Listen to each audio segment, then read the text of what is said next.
Hello, everyone, and welcome to this week's Marine Money webinar, Deal Origination, Finance and Operations, a Changing Shipping Landscape. I am your host, Andrew Oates, tuning in from our Marine Money office in Athens, Greece.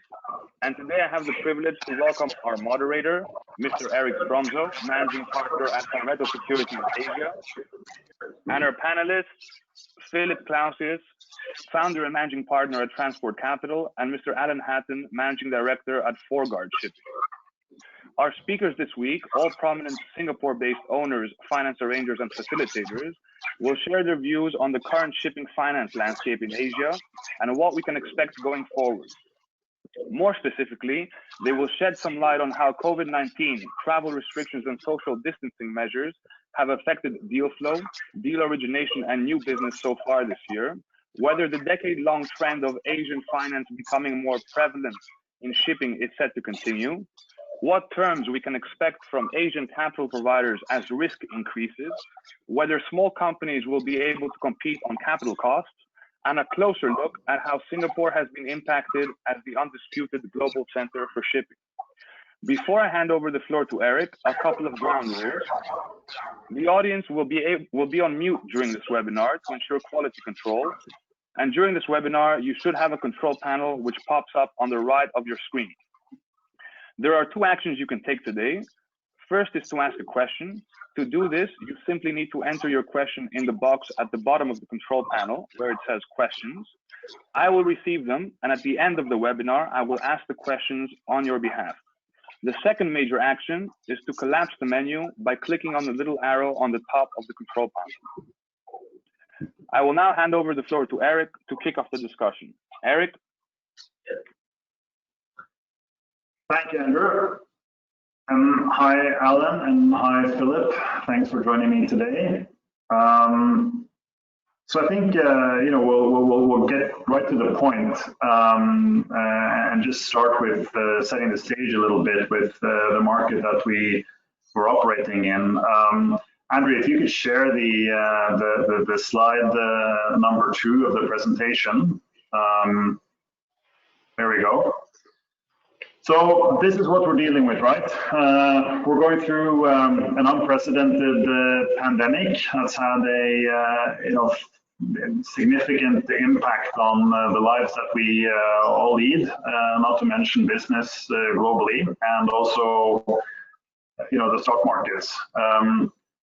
Having said that, after the panic that we all experienced in early March, I would say that the stock markets globally have exhibited almost a perfect V shape in terms of the recovery. And you can see on this slide, the Nasdaq exhibits the perfect V shape. The Oslo Stock Exchange, which is a little bit more commodity based, has had a slightly less significant recovery, but nonetheless not too bad. And then you have, unfortunately, again, at the bottom of the list, a lot of the shipping companies with, crude, product, gas, etc., all falling between 40 and 60%, despite some having increased a little bit from the bottom. And markets seemingly telling us that this is not going to be so easy for shipping as it has been for the rest of the market. And I suppose part of it is the stimulus packages that have been put into place more affect the markets themselves, and they do the physical outlook for the shipping market. But at the same time, it's a strong signal that's being sent. So my question to you guys is, is this justified? And I might also add that, the pricing of these stocks also now indicates, a 10 to 20% discount to steel values. So the equity markets, again, are also a little bit more pessimistic than what the actual owners are in the physical markets. Maybe I'll start with you, Alan. Thanks, Eric, and good afternoon. I think some of it is dependent a little bit on the starting point. I mean, you're taking January 2020, which was a high watermark for certain companies, certain situations anyway. I mean, with the expectation of 2020 and product tanker flows in particular, saw quite strong valuation pick up through 19. at the start of kind of January. And I think what we've seen is obviously it coming off, and that has continued to come off despite some very, very strong earnings. Q1 was a very strong quarter for most tanker operators, and Q2 sets to fully outstrip that. But I presume what we're seeing as well is a lot of softening of that market going forward as we see destocking and as floating storage come off. A lot of that's being priced into the tanker stocks. So I think it never really holds particularly comfortably when you see companies trading at such a discount, certainly value. I think one of these may be that the market also believes that some of the prices of the steel underlying it are a little bit inflated at the moment, and we're seeing a correction in that as well, certainly on the tanker side. And so, I mean, while we obviously aren't worried about a listing and our price in that respect, we do look a lot at the value of our fleet at DV and the value of shipping. And it does seem rather disconnected at the moment in terms of the rates and the yields that you could create on a lot of tonnage versus where the asset prices have been moving both through last year and into this year.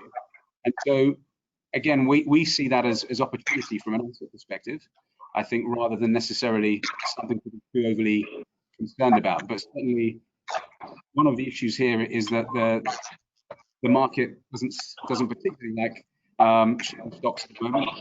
It's very related to some of the bad news. I think the impact of all has also a massive swing effect in some of the stocks, some of the sectors that you listed. But I mean, what we're hopeful for is that as trading and volumes come up a little bit in terms of the amount of volume that's being traded in these stocks, that they start correcting, moving back towards normal trading patterns. Yeah, I mean, I think, the shipping markets have shown us on many occasions that as long as the cash flow is there, investors are willing to get interested again. And you saw that last year in both the gas markets and the tanker markets, and also in earlier parts of this year where, tanker stocks were a bit of a respite from all the volatility for a short period there at least. So do you think then what we're really just waiting for, Philip, is people are worried about the second half and what's going to happen in 2021, and that this just boils down to concern on earnings, or is it more that things are out of favor and it's just not in fashion at the moment? Yeah, good afternoon also from me. Look, I think it's a bit of both. I think if we are honest with ourselves, shipping has not really been a favorite of the capital markets for quite some time. We have discussed the issues in other forums before, illiquidity of the stocks, tremendous volatility for which a lot of investors feel they don't get adequate reward. These are long-term structural issues, but I think for sure there is tremendous concern around the demand picture, and I think we cannot deny the fact that there is a lot of demand destruction going on in the world. If we look at the GDP forecast for this year, everybody predicts a nice rebound for next year, but let's be clear, it's off a much lower base. So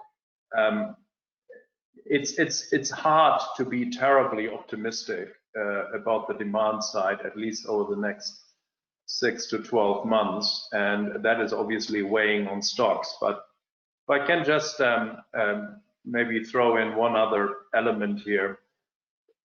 If I look at your chart, this chart is dealing predominantly or exclusively with what I would call commodity shipping. And what is a common theme of all of these stocks is they tend to have high financial leverage and even higher operating leverage, meaning these companies have a very fixed cost structure. And in an up market, that is tremendously helpful, and stocks can go very high. But when things go the other way, it's just magnifying the issues. And if I can just contrast this, for example, with the Fortune of some of the container liner companies that have a more variable cost structure, where some of them operate with a significant amount of charter tonnage. They are obviously using the opportunity in this environment to redeliver charter tonnage and sort of right-size the cost side of their business. And if I can maybe point to one bright spot, I think it might be that one or the other container liner company, in terms of its performance this year, might surprise us on the upside. Why? Because two things are at work: significantly lower bunker prices than what everybody expected, and the ability to right-size the cost structure.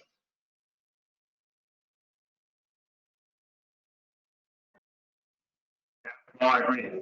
I think the other thing is, of course, if you look at the short to medium term, of course, there's some uncertainty here. But what you always hope for when something like this happens is that this is also enough to instill some of that sorely needed discipline, which I think we're seeing these days in terms of the order book, which is not too high on most of these segments. And if it stays that way, then things should start to get better.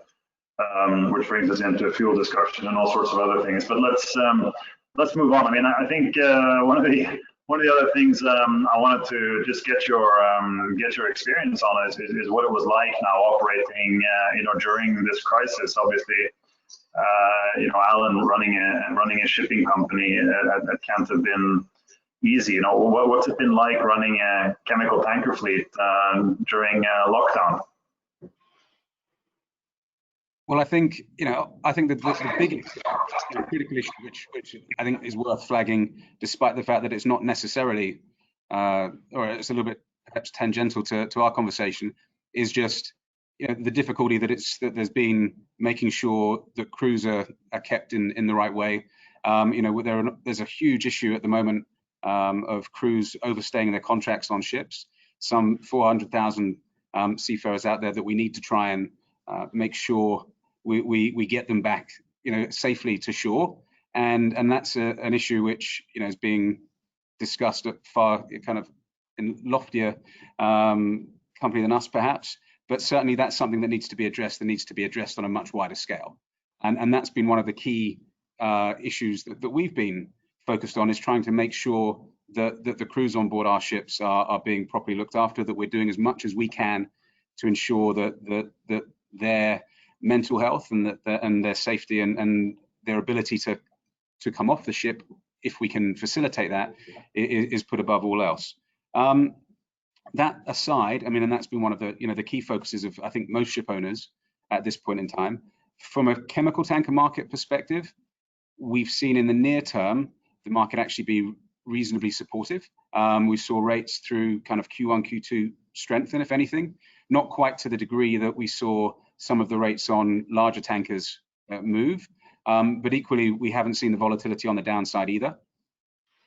I would say, are a little bit circumspect about the next few months. I mean, summer's generally a quieter period anyway, but the demand destruction that we talked about, I think we have to be cognizant of that and the effect that could have, filtering down through the sizes of the ships as well. If it affects the product tankers, it's bound to have a knock-on effect into the chemicals as well. But those are the key things that we've seen. We've seen from a trading point of view, there's certainly been activity, but I think we need to cut our cloth accordingly a little bit in the summer months and make sure that we're positioned in the right way and that we're running the ships as efficiently as possible. Yeah, Eric, if I can maybe just add to something. Of course, crew change is the biggest issue the industry is facing, both from a safety but also from a human aspect. And I don't know, some of the audience might have seen today, AMSA, the Australian Maritime Safety Authority, has come out with some fairly dramatic news by saying that any ship calling Australian ports with crew on board for 14 months will be detained. So they are now saying crew on board longer than 11 months, there needs to be a proper repatriation plan available that the authorities can vet and ultimately approve. Anything above 14 months, the ship will automatically be detained. We all know how important Australia is, in particular for the bulk carrier market. And I've talked to a few people. They're now all thinking about deviating the ships to the Philippines in the hope that they can make some crew changes there. And that is not without its challenges. And I mean, AMSA, from a safety perspective, is probably right, but at the same time, they are not thinking about the practical implications and what that means for the shipping companies. And it is a huge dilemma. And, you know, I think the industry has to continue lobbying to get crew approved all over the world as critical workers so that these crew changes can be accelerated, because these crews are also worn out, and that becomes a safety issue. Yeah, I think it's a very important point. I mean, it makes the various forms of lockdown that we've all been through seem quite trivial in light of what some of these crews have been going through. So absolutely, you know, by far the most important to focus on, especially as a ship owner. So that's good to hear. Well, what about you know, new business, Alan? I mean, trying to do business development in a market like this, that must be quite challenging as well. You know, I mean, going out and meeting clients is a pretty integral part of shipping. Maybe even a dinner once in a while, and that's not been very easy these days. Certainly, it's changed, and I think it's been through a couple of different kind of mini cycles, if you like, already since earlier in the year. I mean, I think what we saw very much in terms of development and discussion was a quite quick step back from a lot of counterparties who were very keen to do things. Certainly a lot of that interest became muted, I think, because we weren't sure on the full scale or the full impact, and indeed we probably aren't now still, of the pandemic. And so that certainly meant that people have stepped back, and we've seen that affect deals that we've worked on. Interestingly, we've seen it affected in different ways as well. We've seen, as I mentioned, the chemical tanker market strengthened a little bit, and even those short-term earnings have led to certain deals that we've been looking at and working towards change in nature or terms being pushed, or literally there being a kind of falling apart of things that potentially could have been agreed because of short-term interest in the ships and short-term improvement in rates. So it's affected things in lots of different ways, as would happen anyway. But certainly there have been, as we all know, travel restrictions. It's difficult to physically inspect vessels, which is such an important part of any S&P process.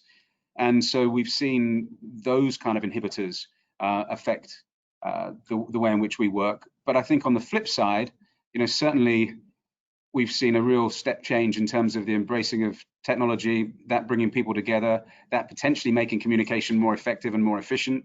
And it saves a fair bit on travel costs as well, and not least time out of the office or time away from home. So I mean, I think there are definitely pros and cons, and we're still really working out the major implications. But I think we've still been able to keep communication channels open, talk to all the people that we need to, and so from that perspective, I haven't seen it particularly diminish business development from a personal and kind of or communicative point of view. Clearly, the economic impact has had quite a big significant, it's quite a big significant issue, and that has affected discussions that have been had across the board for us as well. But some of those, in certain ways, we also see as opportunities. There's going to be an awful lot more restructuring work that has to be done. That has to be done more quickly. And I think from our perspective, as we set up looking at that kind of business as well, it could also provide some opportunity.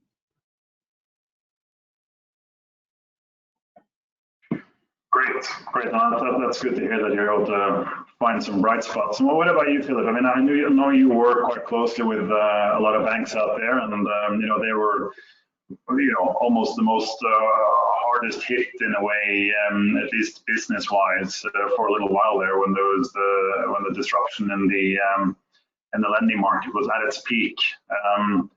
Were they dodging your calls? Have they stopped dodging your calls? What was the situation like? And did you have to put any deals on hold that you managed to get back going again, or how did it impact the financing business? Look, I mean, first of all, I would say that anything that was in execution has not really been impacted all that much. We've all been forced to learn to live with more technology, which is probably a good thing. We always tended to believe that technology has nothing to do with shipping. I think we've been taught a lesson here, and that is positive for the industry going forward. Business development is harder if you can just do it on a screen. That's undoubtedly the case. I think we all live from the exchange, the live exchange with others. That's a fact. As far as the banks are concerned, look, what I would like to say in our advisory capacity, we predominantly serve the mid-market, and the mid-market has had a tough time with the traditional banks to begin with, not only since COVID-19 for all the reasons we know, and we therefore have been fairly busy with the alternative lenders, be it credit funds, hedge funds, leasing companies, what have you. And as far as those market participants are concerned, we have been able, even in the middle of the COVID crisis, to close deals. They are still there, they are still doing business, and they see an opportunity.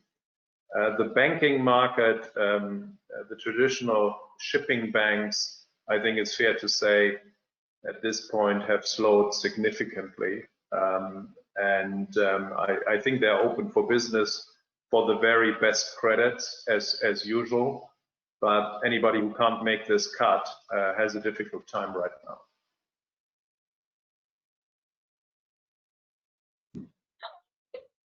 Yeah, no, I think, of course, you're right, and I mean, I think we experienced much the same thing that banks were definitely scrambling, and they, as you say, especially for the middle tier, they haven't been there for a little while, but there's a lot of others that joined in the market as well, and particularly, as I mentioned, tankers earlier. I mean, that was interesting that for a while everyone was trying to figure out what they could hold other than cash, which wouldn't fall 20% over a week or so, which was what was happening for a while. And you had sort of Zoom and Amazon and all these different tech and connectivity stocks, and then you had people getting into tankers. So it was a very short sort of 15 minutes of fame for tankers among the generalist space in the middle of the COVID crisis. So that was interesting. But I think one of the other big changes that we've seen, which is relevant for the topic here, is that the Asian leasing houses, the Chinese leasing houses in particular, of course, they've been very focused on building a large portfolio of maritime assets, and that's had an impact on shipping finance for the past 10 years or so now. They've also been very active, of course, on the aircraft leasing scene, and recently a lot of that interest has turned into equity as airliners have gone through restructurings, and it's just been a very, very challenging time. So on the one hand, you can say, that's a problem, because when a bank or a lender or an investor has a bunch of problems in their portfolio, it tends to give them less appetite and bandwidth for other deals. At the same time, you might say that the growth prospects within aircraft leasing over the next few years may not be as bright as they once were. So how do you think that will impact the appetite for maritime financing from the leasing houses, from where you're sitting? Philip, maybe you want to answer that. Yeah, sure. Look, I mean, clearly the appetite is more subdued. It's also very obvious that, you know, I'm talking about the big Chinese leasing companies, the market leaders there. The underwriting criteria have changed and they have become a lot more credit conscious. I would say in some respects, their credit focus today does not differ materially anymore from the banks. What they will do is, for the right credits, they will offer higher leverage than the banks, and that's sort of their added benefit, if you will, that they offer their clients. That then begs the question, you know, where does the middle market go? And there is, of course, an emerging sort of second-tier cluster of leasing companies in China that I would say is moving forward and has appetite, and you know, will take a bit more of an asset as opposed to a credit focus, and there are opportunities there. Then we have seen that the Taiwanese banks and leasing providers have come into the market and have done a fair number of transactions, arguably smaller tickets, but nevertheless important for the middle market. So there is activity, and I absolutely expect that to continue. And why do I expect that to continue?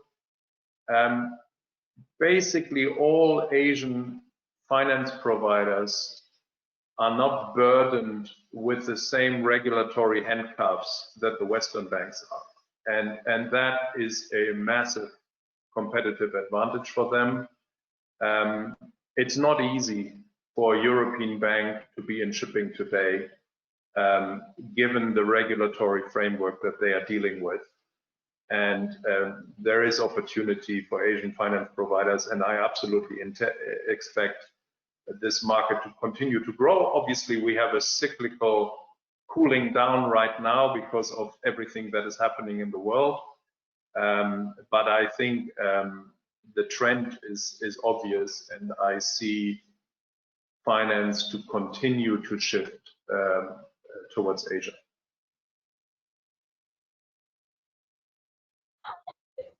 I think, as you say, you know, we've seen for a long time now that you know, finance within shipping is just easier for larger companies, partly because of the regulatory environment you spoke of in Europe, and also partly because at least the first-tier guys in China have been focusing on these larger deals more and more.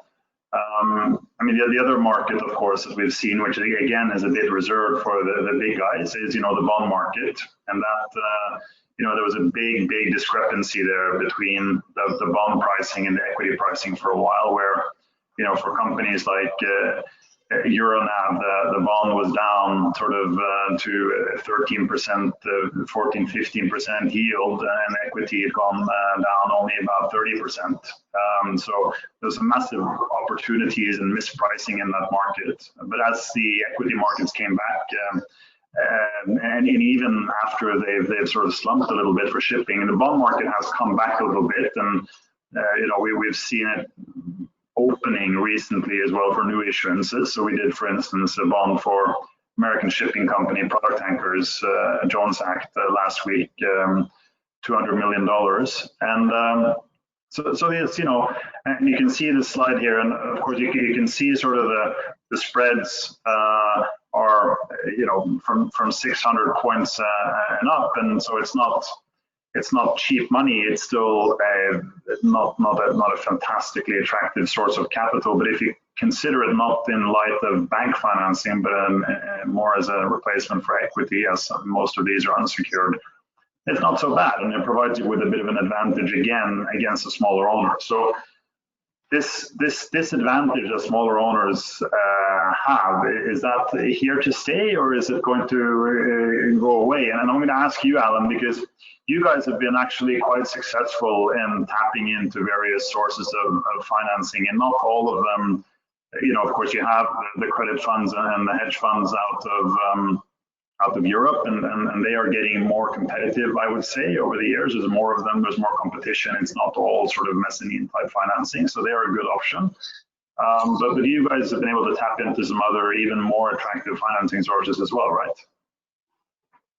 That's correct. I mean, I think it's certainly the case. I've always kind of firmly believed that having success as an asset player in shipping is very much down to how you can manage your capital structure, in terms of the different exposures and relationships, but also the cost of that, clearly. We've been fortunate enough to have a good supporter in a big kind of global bank behind us as well, who's provided some financing on a secured basis as and when we've required it to do deals. But we've also been quite active in refinancing positions or restructuring some of the debt that we've had on our books, using some of the more alternative structures or alternative providers. Some of that was European focused, but more and more we've been focused on Asia, and I think that lends very well to what Philip was saying before. I think that's where you're seeing a little bit more, certainly more competitive term sheets coming out of, perhaps, and a little bit more appetite. I think, as with everything, it's waned a little bit, but we've certainly been successful in the last couple of years in sorting out some good, interesting, reasonably priced kind of debt instruments out of Japan. We've spent a lot of time on the Japanese market, and we think it's a very interesting one.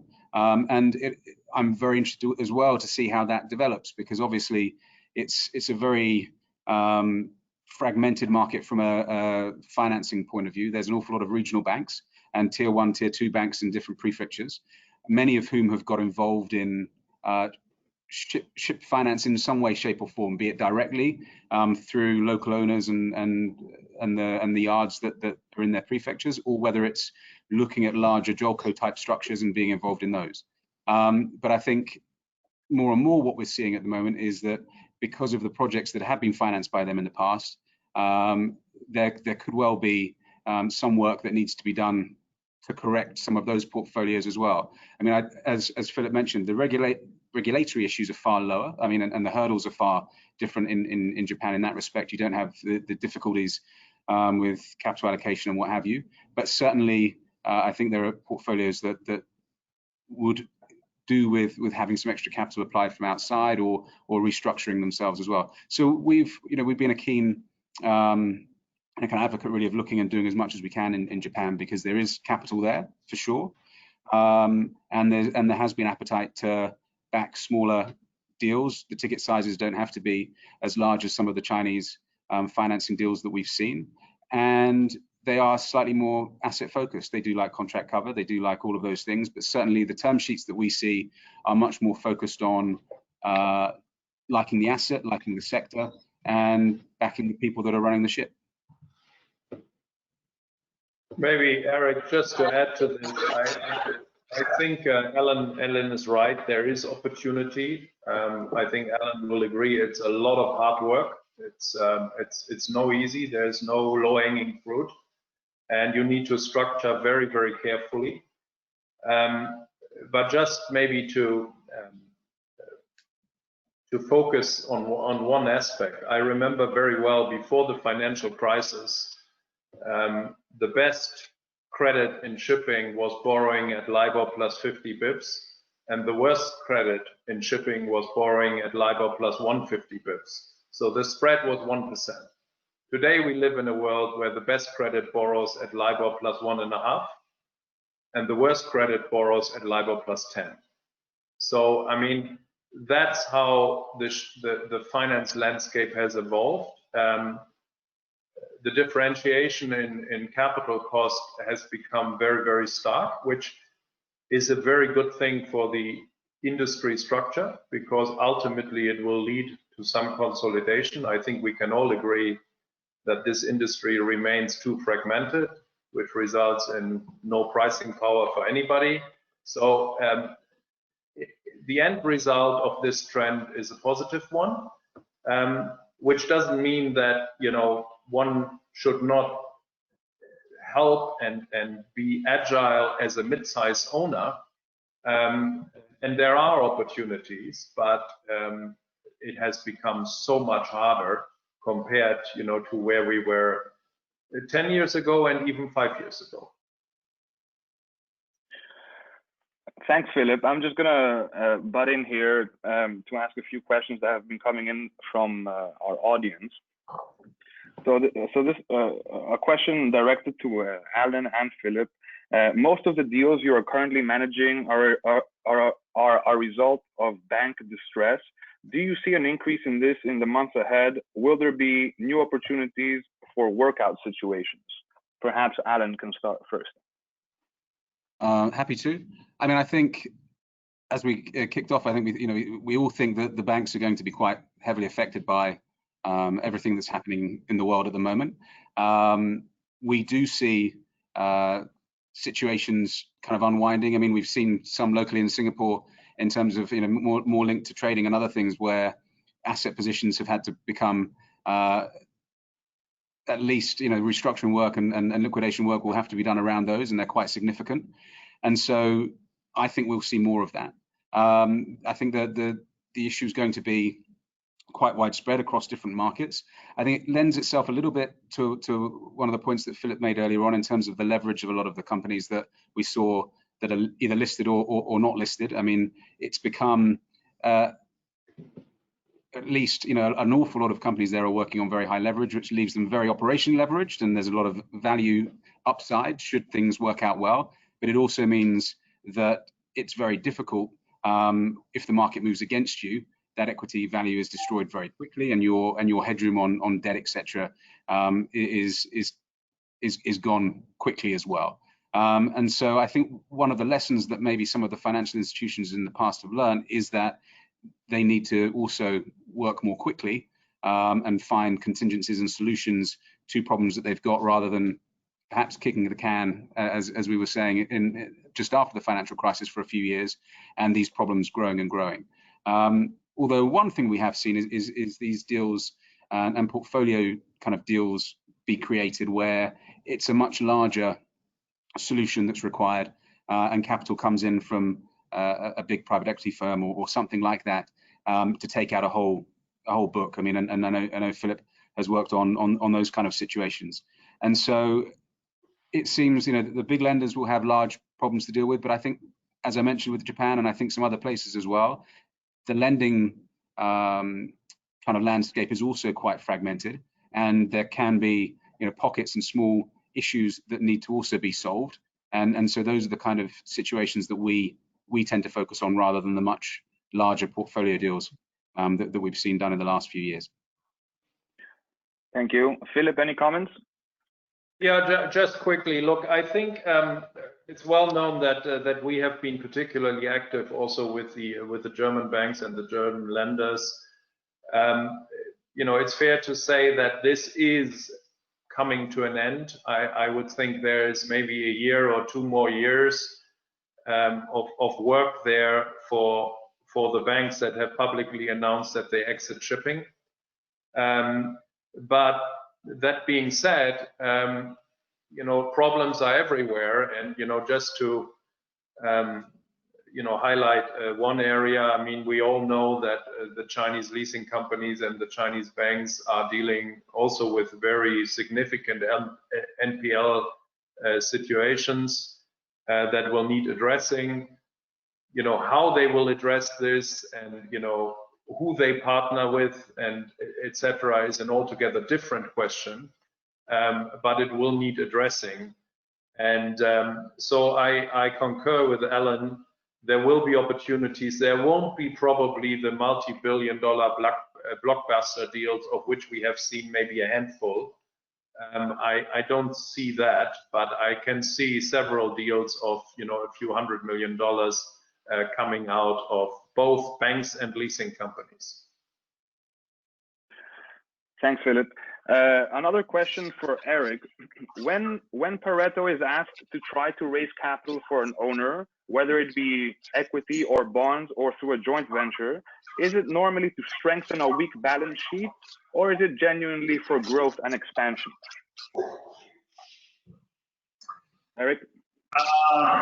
Well, varies with the cycles, I would say. I mean, I think the equity that we raised last year, a lot of the time that was for growth and forward-leaning purposes. I can take the IPO of Hatton as an example there, where they were basically just didn't really need capital, but raising capital to make sure that they were well placed to help in the consolidation of the industry and to take part in some of the opportunities that they saw out there. So, that's of course a good way of doing it. We're involved in some restructurings right now, and other situations where the companies are struggling a bit more with and basically have to get the capital, and obviously that's a slightly different exercise, and that happens when you have a market like this. And of course, in those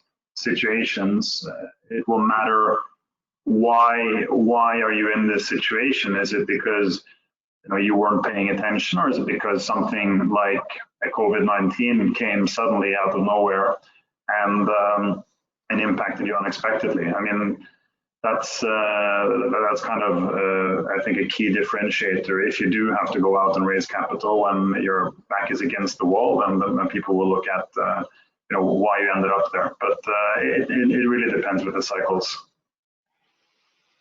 Thanks, Art.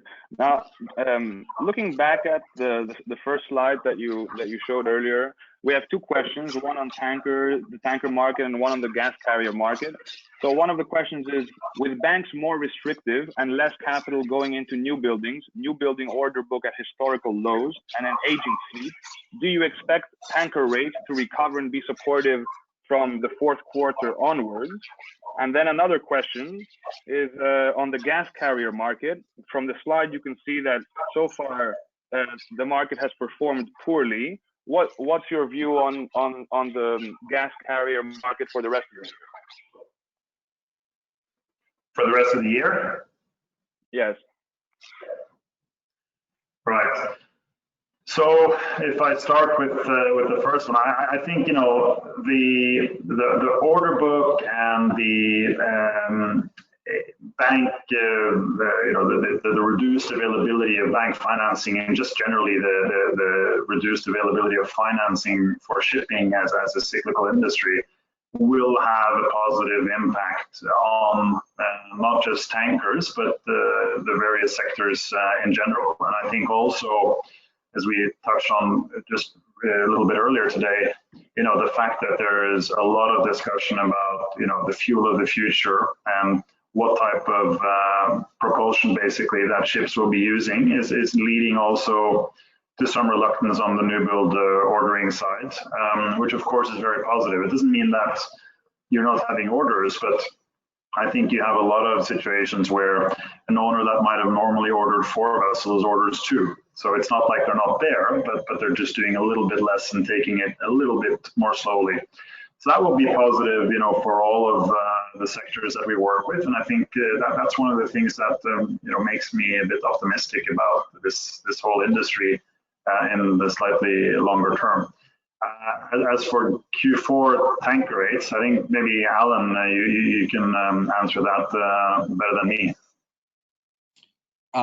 Certainly have to try. I mean, I think generally seasonality Q3 up until September, and we start getting hurricane season, etc. on the products is always a bit weaker. We expect it to be softer, and Q2 with refinery turnaround can also be that way. So to see a strong Q2 was a good shot in the arm for tankers of all sizes. I think with the change, now that what we're seeing is how quickly the market gets back into more equilibrium, and we start seeing destocking and that affecting rates. It's certainly softened for the time being in terms of both inquiry and in terms of the rates at which or the rates that ships are commanding to move, be it crude or product.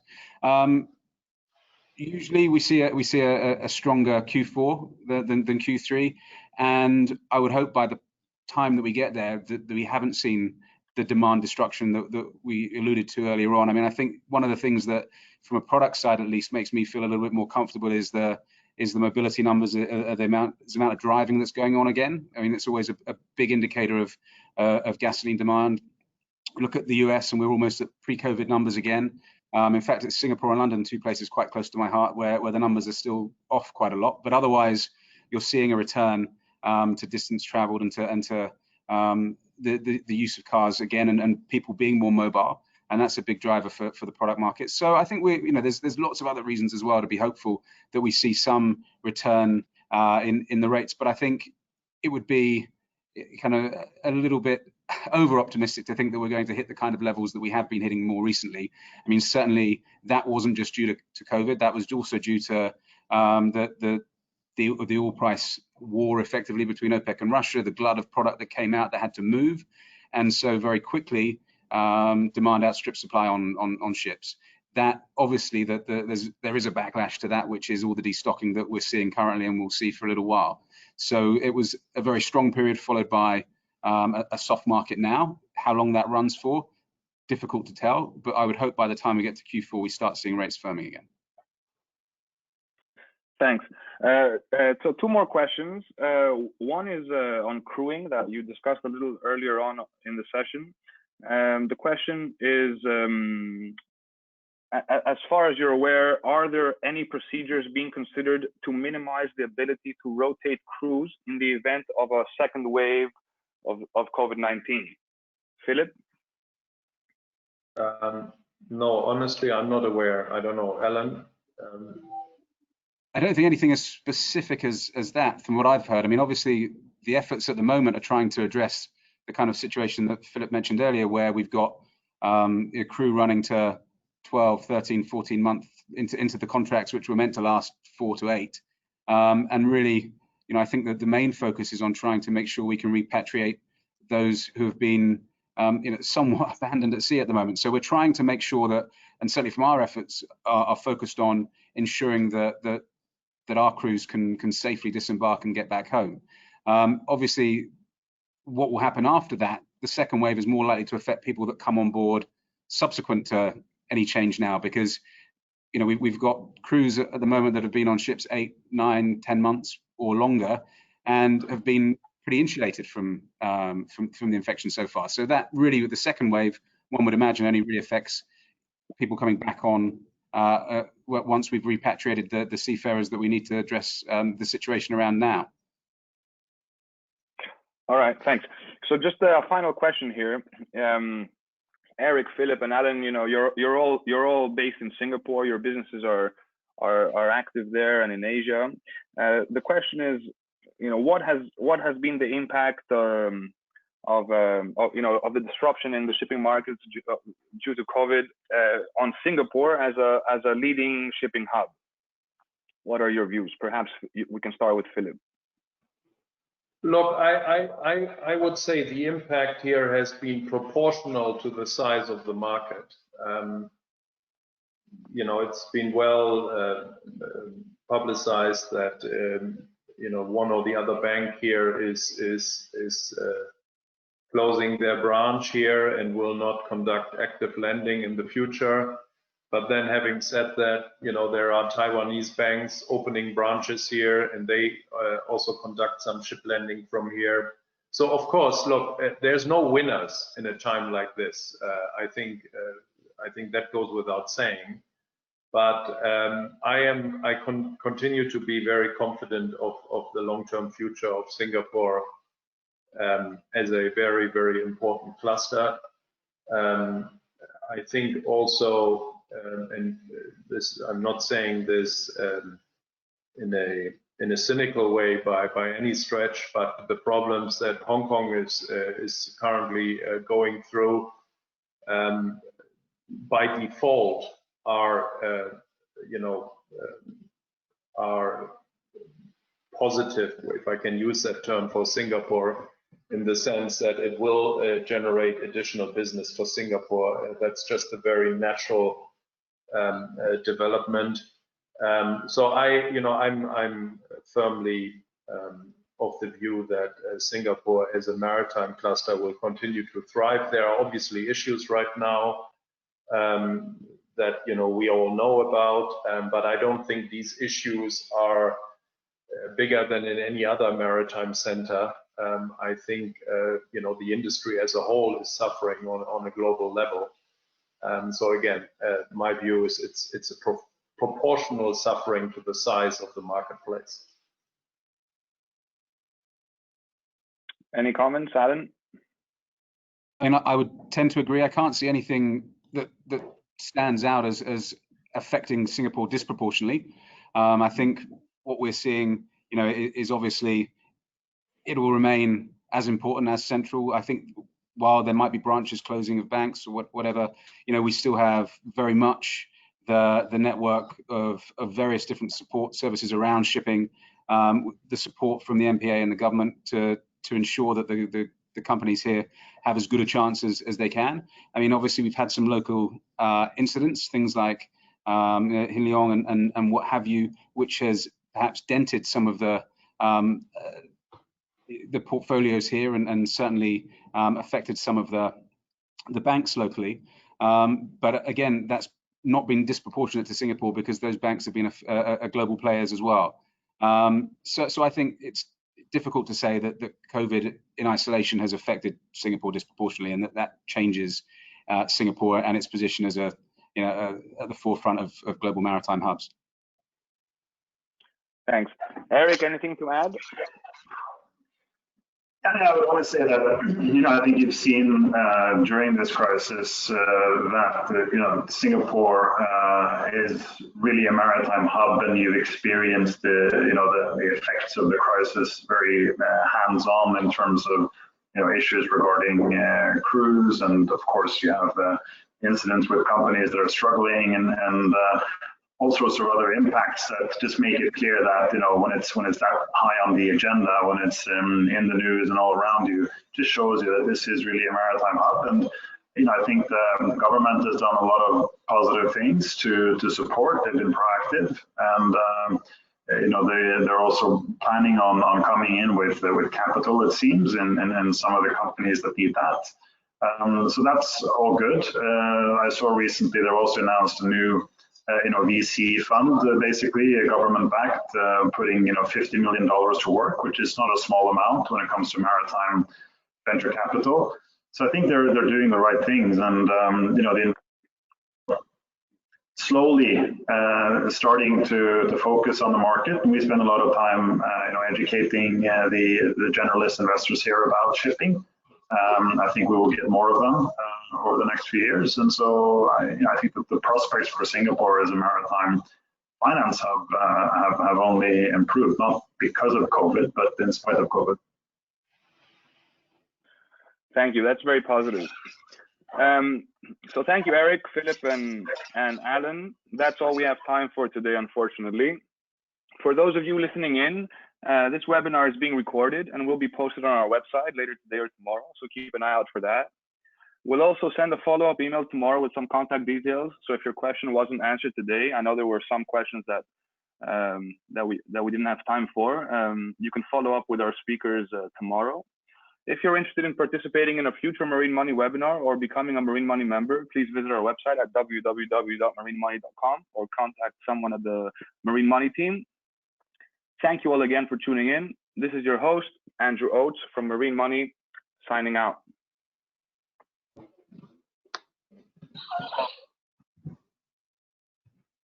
Thanks, everyone. Thank you. Thanks, guys.